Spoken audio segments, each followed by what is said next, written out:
ಆತ್ಮೀಯ ಬಂಧುಗಳೇ, ಶ್ರೀಮದ್ ಭಗವದ್ಗೀತೆ ತತ್ವ ವಿವೇಚನಿ ಟೀಕಾ ಅಧ್ಯಾಯ 2 ಸಾಂಖ್ಯಯೋಗ.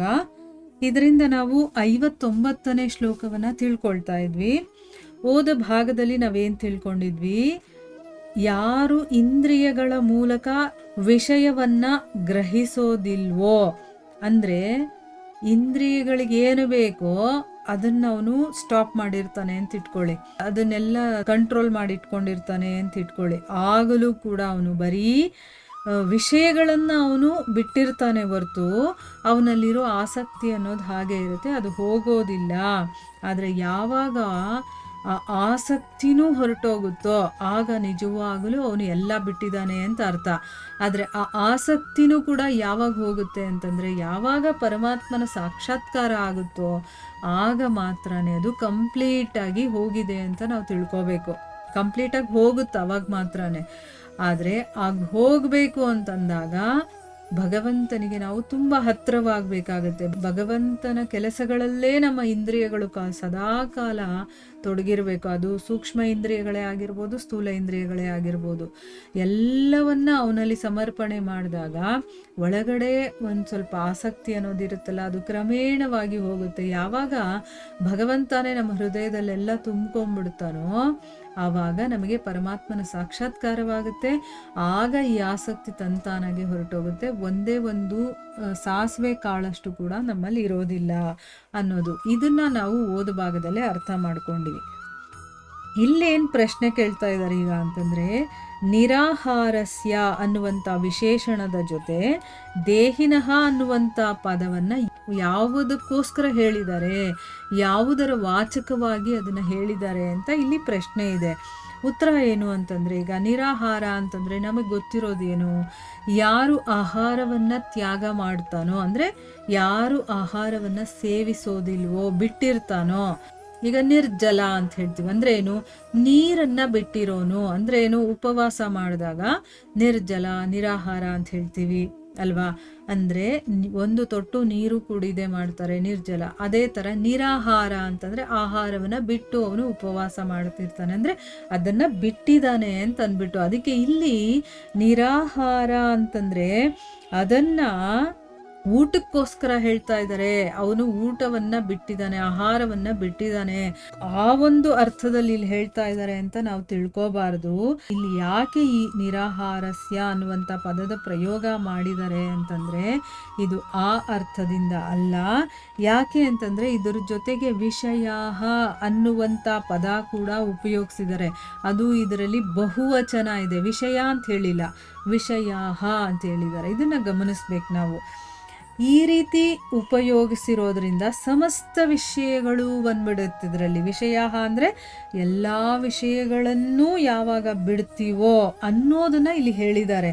ಅಂದರೆ ಬರೀ ನಾವು ಊಟವನ್ನ ತ್ಯಾಗ ಮಾಡೋದ್ರಿಂದ ಬರೀ ರಸನೇಂದ್ರಿಯ ಅಂತಂದ್ರೆ ಏನು? ನಾಲಿಗೆ ರಸವನ್ನ ನೋಡುತ್ತಲ್ವಾ, ಆ ಇಂದ್ರಿಯದ ವಿಷಯ ಮಾತ್ರ ನಿವೃತ್ತಿ ಆಗತ್ತೆ ಅಂತ ಅರ್ಥ ಬಂದ್ಬಿಡುತ್ತೆ.